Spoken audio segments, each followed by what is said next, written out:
Luz, paz e bênção para você. O vídeo de hoje será diferente e muito especial. Um dos membros fundadores do Beit Hassod, Centro Marrano de Cabala, é o professor Dr. João Lucas Vieira Nogueira. Além de arquiteto, ele é doutor em comunicação e semiótica pela PUC de São Paulo e está fazendo um pós-doutorado na Universidade de São Paulo, investigando elementos arquitetônicos de influência sefardita e cristã nova no casario sertanejo. Em função desta pesquisa, ele conseguiu financiamento para pesquisar esses mesmos elementos de arquitetura na região da Andaluzia, no sul da Espanha, e está atualmente residindo na cidade de Granada.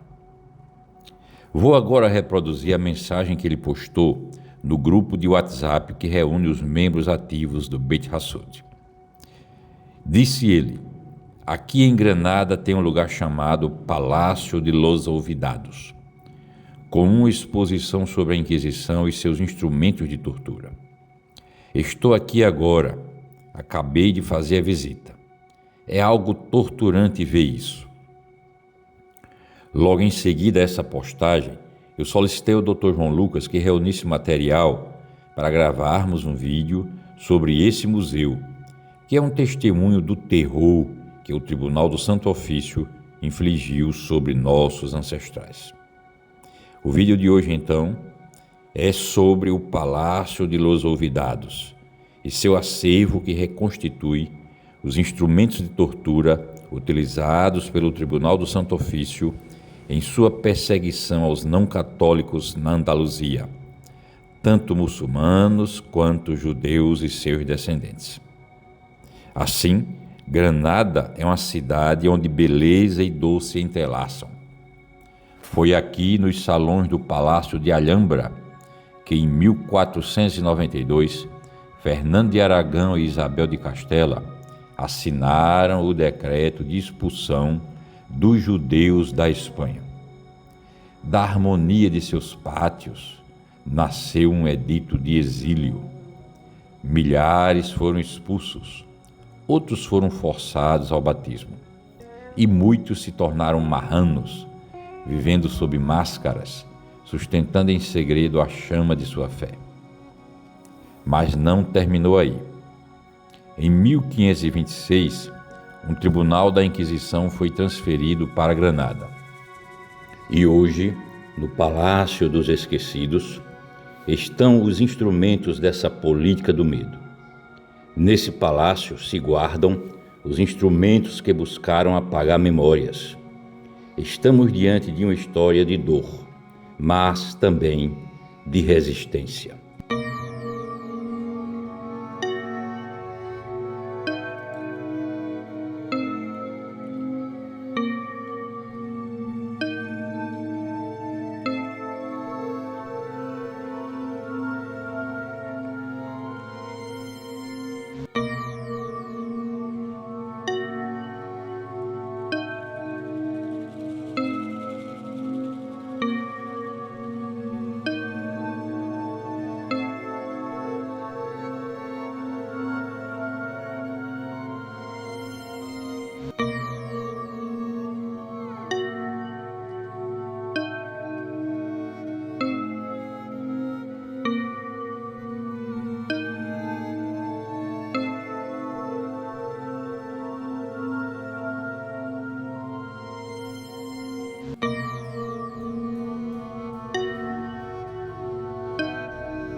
Esta é a cadeira de espinhos, onde eles sentavam nossos ancestrais para dilacerar seus corpos. O tribunal deles foi de ferro, o nosso de consciência. A cadeira é mais conhecida como cadeira de interrogatório ou cadeira de interrogação da Inquisição, e muitas vezes é chamada simplesmente de cadeira de espinhos. Instrumentos como este foram amplamente utilizados durante o período da Inquisição, particularmente na Europa medieval e renascentista. Eles eram usados para extrair confissões de acusados de heresia, feitiçaria, blasfêmia e outros crimes contra a igreja ou a moral da época. A principal função da cadeira não era a execução imediata, mas sim a tortura prolongada para forçar o acusado a confessar. O objetivo era que a dor insuportável levasse a pessoa a admitir o que os inquisidores queriam ouvir, independentemente de ser verdade ou não. As confissões obtidas sob tortura eram consideradas válidas pela lei da época. O simples ato de sentar na cadeira causaria perfurações múltiplas no corpo, levando a uma dor aguda e imediata. À medida que a sessão de tortura se prolongava, o peso do próprio corpo do indivíduo faria com que as pontas de metal penetrassem mais fundo. As consequências imediatas incluiriam perfurações e hemorragia. As pontas afiadas causariam perfurações na pele e nos tecidos musculares. Infecções. Sem os conhecimentos modernos de higiene e medicina, as feridas abertas levariam a infecções graves, gangrena e muitas vezes a morte por septicemia, infecção generalizada do sangue. Também causava danos musculares e ósseos. A pressão constante poderia causar danos severos aos músculos e, em casos extremos, fraturas por estresse. O terror de ser colocado na cadeira, a dor insuportável e a humilhação resultariam em um trauma psicológico profundo e duradouro. O objetivo da tortura era quebrar a resistência mental do indivíduo, levando a um estado de colapso psicológico, onde a pessoa confessaria qualquer coisa para fazer a dor parar. Muitos confessaram crimes que não cometeram. O choque anafilático ou a perda de sangue poderiam levar à morte. Além disso, a tortura prolongada, a falta de água e alimento e a dor contínua levariam à exaustão física e à morte. No geral, a cadeira de tortura na imagem é um lembrete sombrio das práticas brutais e desumanas que ocorreram no passado para manter o controle social e religioso. O quadro ao fundo, que parece ser uma representação de seu uso, reforça a gravidade e o terror associados a este tipo de instrumento. A crença de que a Inquisição zelava para não fazer sangue era, na verdade, uma interpretação legalista e conveniente de um princípio religioso, que era a proibição do clero de derramar sangue. Para conciliar o uso da cadeira de espinhos, que claramente causaria sangramento com esta crença, é necessário entender a lógica do tribunal da época. A Inquisição, sendo um tribunal da Igreja, estava sujeita ao princípio canônico de que o clero não podia executar penas que levassem ao derramamento de sangue. No entanto, eles contornavam essa regra de uma forma perversa. A tortura em si não tinha como objetivo principal a execução, mas sim a obtenção de uma confissão.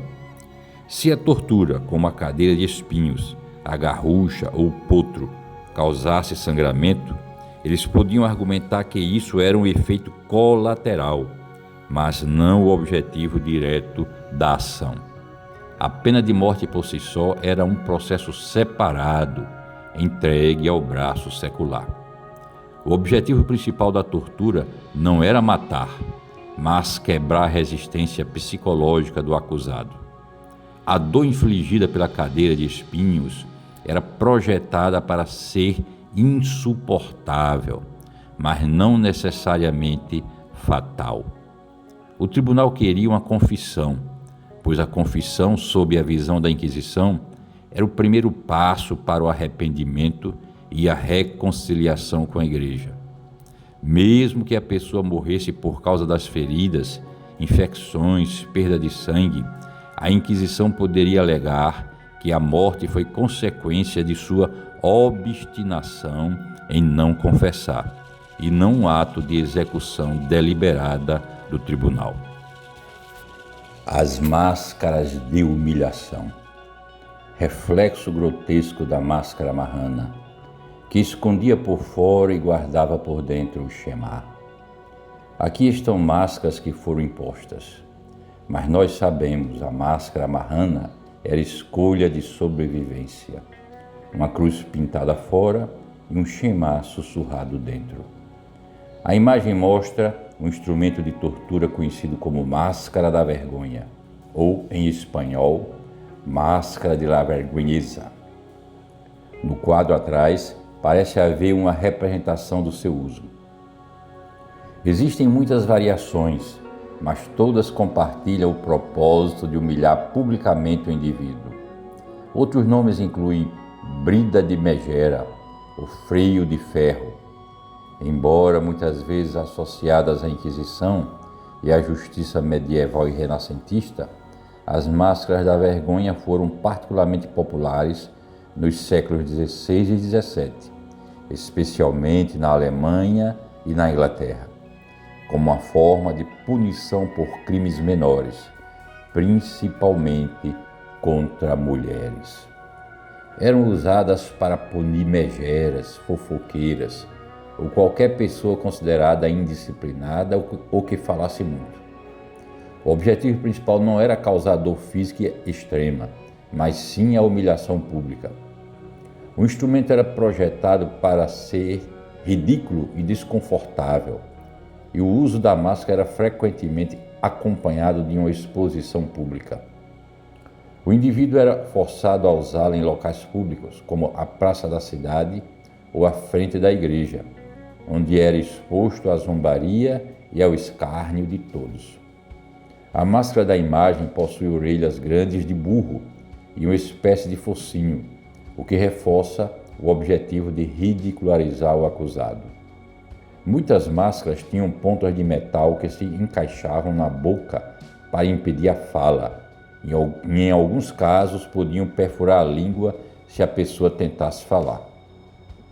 Embora não tão brutal quanto a cadeira de espinhos, a máscara era extremamente desconfortável.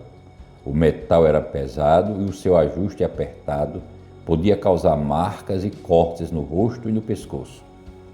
Em máscaras que incluíam a peça para a boca, era possível causar lacerações graves na língua e nas bochechas, além de impedir que a pessoa comesse ou bebesse adequadamente durante o período da punição. A principal consequência era o trauma psicológico da humilhação pública. O indivíduo era transformado em um espetáculo, perdendo toda a sua dignidade e status social. A exposição pública com a máscara servia como um aviso para a comunidade e resultava no ostracismo social do indivíduo. A marca da vergonha permaneceria por muito tempo, se não para sempre. A punição servia como meio de dissuasão, mostrando a todos na comunidade o que aconteceria se eles se desviassem das normas sociais. Em suma, a máscara da vergonha era um instrumento que atuava mais no nível psicológico do que no físico. Ela infligia uma dor social e emocional profunda e duradoura, com o objetivo de reforçar a conformidade e as normas de comportamento da época.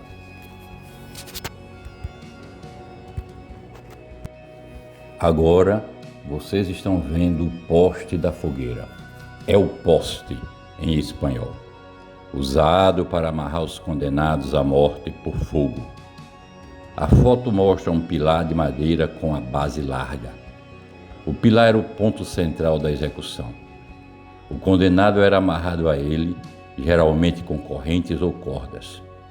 A ponta do topo servia, em alguns casos, para encaixar um tipo de garrote ou corda que imobilizava a cabeça da vítima, ou para prender a efígie de um fugitivo, garantindo que o corpo ficasse imóvel durante a execução. A fogueira era construída ao redor do pilar e a lenha era empilhada na base do pedestal. A intenção era garantir que a fogueira não se espalhasse de forma descontrolada e que o fogo atingisse o condenado diretamente. As execuções na fogueira eram públicas e serviam como espetáculo para a população. Tal como o auto de fé, o processo era lento e doloroso. A morte na fogueira era considerada uma forma de purificação da alma, pois o fogo era visto como um elemento divino. Na prática, a morte podia ocorrer de duas maneiras: por asfixia, a fumaça e as chamas inaladas pela vítima levavam à morte por asfixia antes que o corpo queimasse o corpo por completo. Também por queimaduras. Se o fogo fosse lento, a vítima podia morrer por choque ou devido às queimaduras de terceiro grau. Em muitos casos, os condenados que confessavam e se arrependiam genuinamente podiam ser estrangulados ou decapitados antes da fogueira ser acesa. Isso era considerado um ato de misericórdia. Caso contrário, a morte era por fogo. A imagem que você observa agora mostra o instrumento de execução conhecido como garrote.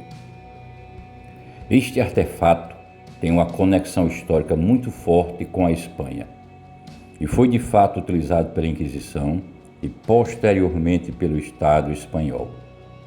O instrumento na imagem é o garrote vil, um método de execução por estrangulamento. Sua origem remonta ao período medieval, mas ele se tornou o principal método de execução civil na Espanha, sendo utilizado até recentemente, em 1978, quando ocorreu a abolição da pena de morte no país. Embora a queima na fogueira fosse a forma mais infame de execução pública pela Inquisição para os hereges, que não se arrependiam, o garrote também foi utilizado. Em alguns casos, a Inquisição concedia a misericórdia de estrangular o condenado com o garrote antes de seu corpo ser queimado, para que ele não sofresse as dores do fogo. Isso geralmente era oferecido a quem confessava seus crimes e se arrependia no último momento. A vítima era colocada sentada em uma cadeira, com as costas apoiadas em uma estaca de madeira. Um colar de ferro era ajustado em torno de seu pescoço. O carrasco por trás girava uma manivela ou parafuso que apertava o colar, comprimindo a traqueia e as artérias carótidas. Algumas versões mais modernas do garrote incluíam uma ponta de metal que, ao ser apertada, perfurava a nuca, danificando a medula espinhal e causando a morte por forma mais rápida ainda.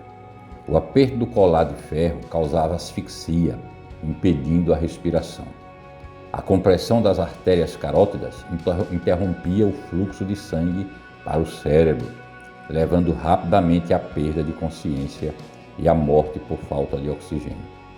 Nas versões com a ponta de metal, a perfuração da nuca resultava na quebra das vértebras cervicais e no rompimento da medula espinhal, causando paralisia instantânea e a morte.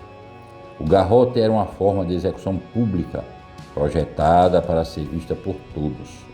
O condenado e a multidão testemunhariam a morte de forma lenta e agoniante.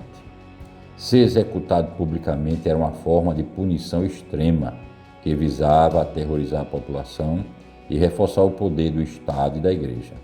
Em resumo, o garrote era um instrumento de execução, não de tortura prolongada para a confissão. A Inquisição o utilizava em casos específicos, mas o seu uso mais difundido e documentado foi como pena de morte no sistema judicial espanhol. O instrumento dessa foto é um tipo de tortura por esmagamento ou restrição. O objeto consiste em uma prancha de madeira vertical, que provavelmente se fixava a uma parede ou a um suporte. No meio há um anel de metal com uma rosca ou parafuso. Ao lado há uma longa barra de metal com a ponta afiada e uma alça de madeira na outra extremidade. O anel de metal parece ser uma braçadeira para o pescoço, o braço ou a perna da vítima. O parafuso seria apertado para esmagar o membro ou o pescoço. A barra de metal afiada provavelmente era usada para perfurar ou espetar a vítima enquanto ela estava presa.